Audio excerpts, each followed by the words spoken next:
This video is about a fallacy that we call the appeal to fear. And what we're going to do is cover 8 things here. We're going to talk about what the appeal to fear actually is. We'll look at the structure of argument that's involved in this. Then we'll talk about why it's a fallacy, what goes wrong with this kind of argument. We'll examine some common situations in which you can expect to find it, and that'll lead us into looking at 3 examples of the fallacy. We'll talk about some of the criteria by which you can spot it when it's occurring. And then for you students out there, we're going to talk about how you can avoid confusing this fallacy for some other fallacies. And we'll finish up by talking about how you can avoid falling into this fallacy in your own reasoning and argument and thinking about things, your everyday life. So what is the fallacy of appeal to fear? This one has got a number of different names. Sometimes it's called fear tactics, the argumentum ad baculum, which literally means the argument to the stick, the beating stick, the argumentum ad metum, that's argument to fear, fear, uncertainty, and doubt, understood as a technique that has been used by certain firms, and the notion of a protection racket works this way as well. Now, what does the appeal to fear do? Why is it a bad kind of argument? What it does is it attempts to evoke or play off of existing emotions of fear in the audience in order to get them to accept a claim as true. That's the basis on which they should accept the claim as true. And it can work by actually threatening a person or implicitly threatening a person with consequences that they don't like if they don't accept a claim. It can also work by setting up alternatives, one of which provokes fear in order to drive the audience to the other alternative. Let's look at the structure of the fallacy now. So you're saying that A is something that you are or should be afraid of. And you could be talking about A in great detail, or, inflating it beyond all proportion. It doesn't really matter here. You're putting something on the table as, look, you're afraid of A. And you're telling the person, either explicitly or implicitly, A can be avoided if you believe claim X to be true. Or, if you don't believe X to be true, A is definitely going to occur. And believing claim X to be true might entail doing things as well, Claim X could be, you should pay us protection money, and the way that you see whether you believe that to be true is you actually shell out the money. The conclusion is claim X actually is true, and the way that you get from the original premise to the conclusion is through one of these implicit premises. Take away the implicit premise, and you just have 2 totally disconnected things. You're afraid of A, claim X is true. The only way you can actually connect them up is with those implicit premises. So another way of looking at this structure, here we've added some people into it. You've got person R who provokes fear of A in person Q, and person Q now is feeling the emotion of fear of A, whatever A happens to be. And if X is true, then the fear of A is neutralized, so X must be true. Now, why is this a fallacy? We can see this is a bad argument, right? We're confusing having good grounds to accept or reject a claim and having prudential, self-interested, or emotional motivations for accepting or rejecting a claim. There's a difference between having good grounds and having a motivation. There's all sorts of things that we can tell ourselves are true, even though they're not really true, and even though in our heart of hearts we know that they're not true, because we thereby avoid having to deal with something that we'd rather not, or avoid certain consequences. And what we're doing here is we're manipulating the emotions of the audience in order to get them to accept or reject a claim. And this often involves coercion, selective storytelling, use of prejudicial assumptions, all these sorts of things that we want to avoid if we're doing real critical thinking, and if we're communicating with people in ways that show that we actually treat them as equals. Many appeals to fear actually explicitly set up a false dilemma in which you've got one alternative over here that's provoking fear, and you say, you don't want this over here, right? So you better take this over here. And it could be that there is a real dilemma between those two, but oftentimes, there's more than two alternatives, or there could be a continuum, or this won't necessarily happen. Now, I do want to point out, sometimes fear is a legitimate emotional response, but it can be out of proportion to the perceived danger. Fear has a tendency, once we actually start feeling it, to make us bad judges about just how fearful something should be assessed as. So when we're scared about one thing, then we can get scared about other related things as well, and that makes us more liable to go astray in our reasoning. What are some common situations in which you're going to find this? Well, appeals to fear can be framed in terms of anything that an audience could potentially fear. So what are some common ones? Loss of income, money, possessions, reputation, health, relationships. Physical pain, mental anguish, people don't want to deal with those. Appearing foolish, unknowledgeable about something, or immoral. People don't really like to be perceived that way, and oftentimes it doesn't take actually being perceived that way. Just suggesting that they might be perceived that way, you can make people tractable. So this is used in a lot of contexts. A lot of this goes on in politics and policy making. I have to say that in my experience, liberals and conservatives and the parties associated with them are equal opportunity offenders when it comes to this, that there's a lot of fear-mongering on both sides. It just tends to be about different topics. Propaganda oftentimes will do that, often by demonizing the opponent, by suggesting that they're undermining, subverting, sneaking in, all sorts of other things. Our way of life is going to be destroyed. Marketing and advertising uses the appeal to fear an awful lot. A good example, better use deodorant or you're going to stink and nobody's going to like you and your life is going to be terrible. As a matter of fact, there's a great set of advertisements out there that are really a bit more slippery slope, but they do involve a kind of appeal to fear, where you do one little thing and eventually it leads to, mankind is destroyed or catastrophe or whatever. Education. This gets used a lot in education, particularly if you don't do things the way that I want them done, you're going to suffer. You don't want to suffer, so you're going to do things the way that I want them done. I remember when I was in middle school, one of the things that we had to do that I particularly hated was our anthropology class, and we did have an anthropology class, consisted largely in the teacher saying, okay, page 66, where the sentence begins with, start underlining until it reaches this point. I thought, oh my gosh, this is the stupidest thing ever. And of course, I got a C in the class because I didn't underline correctly. So, when we use the stick in education, appeal to fear. Personal relationships. Oftentimes you can get people to do all sorts of things by threatening them with consequences that they don't want to have, including, withholding sex, withholding affection, financial arrangements.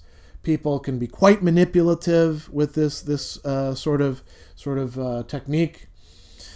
Social interactions and etiquette, even health and medicine. Your doctor might try to scare you. If you smoke, for example, it's not good for you, but you're not guaranteed to get cancer. So, it raises your chance of getting cancer, but, your doctor showing you a bunch of cancerous tumors and saying, look what you're doing to your lungs, that's essentially an appeal to fear. It often will come up when doing the morally right thing is going to be costly or dangerous or make you vulnerable. It's going to put you at risk. And then one might make an argument, an appeal to fear oneself, or other people will make it to you. And that's one of the things that makes it hard to do the right thing. Let's look at a few examples.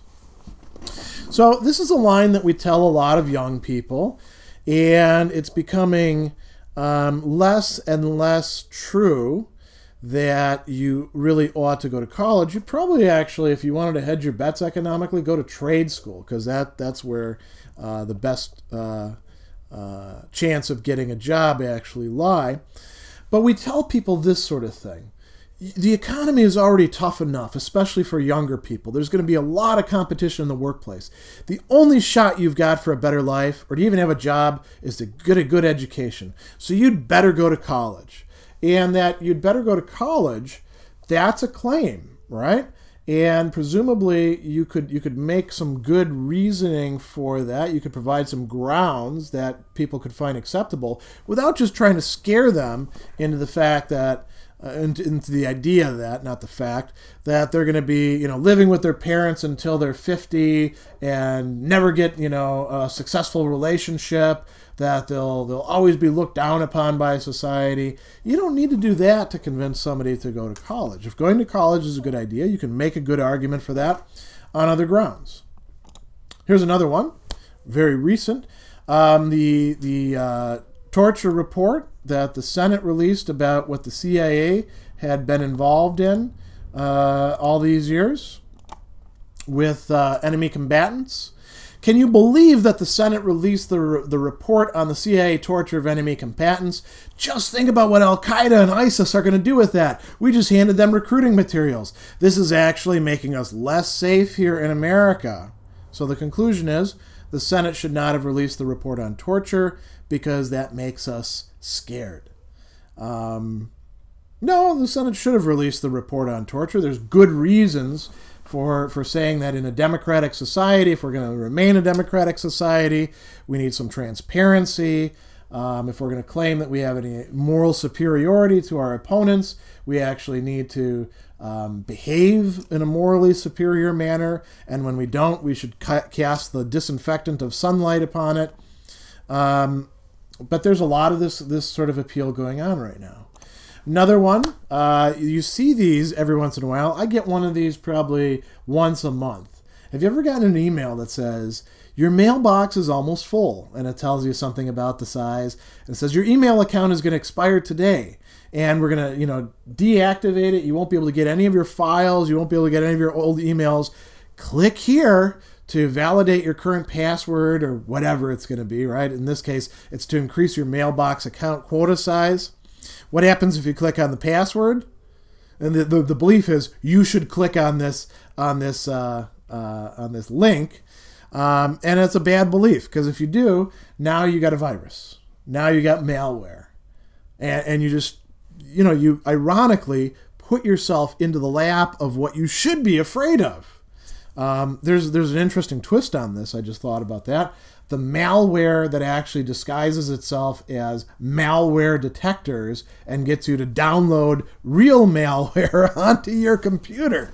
That's an appeal to fear. So, how do you spot the fallacy of appeal to fear? Keep an eye out for emotional appeals that aim to provoke or direct or allay fear in order to get a claim accepted or rejected, because that's the hallmark of this fallacy.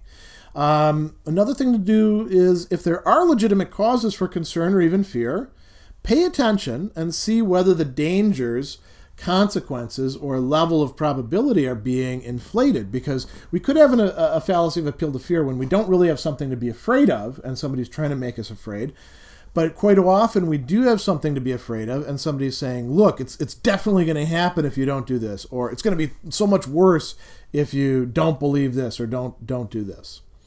When you see that an argument refers to adverse consequences and what can be done to avoid them, and now we've got the fallacy of fear, see whether good reasons to accept or reject the claim are actually being provided in the argument. If they're providing good arguments, good reasons to accept or reject the claim, other than it makes me afraid to accept it, or it makes me afraid to reject it, if they've got other reasons, it's not a fallacy. What's not the fallacy of appeal to fear? So there's a couple other arguments that are similar. Appeal to pity is one of them. Arguments that focus on the harm that might occur to another person who's not actually connected with you, but attempt to invoke a sense of responsibility or feeling on the audience's part, are an appeal to pity. Another fallacy that's similar, arguments that purport that taking a small step is going to lead through a whole series of steps to a very bad outcome, are actually a slippery slope. It does involve fear, because you're saying, I don't want this bottom level consequence. but there's actually a whole structure to slippery slope.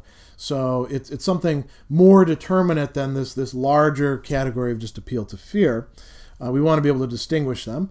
Not every argument which focuses on adverse consequences is actually going to be a fallacious argument. Like I said, look to see what they're doing with the adverse consequences. Are they just trying to make you afraid? Or are they, running through things and saying, we really don't want these consequences.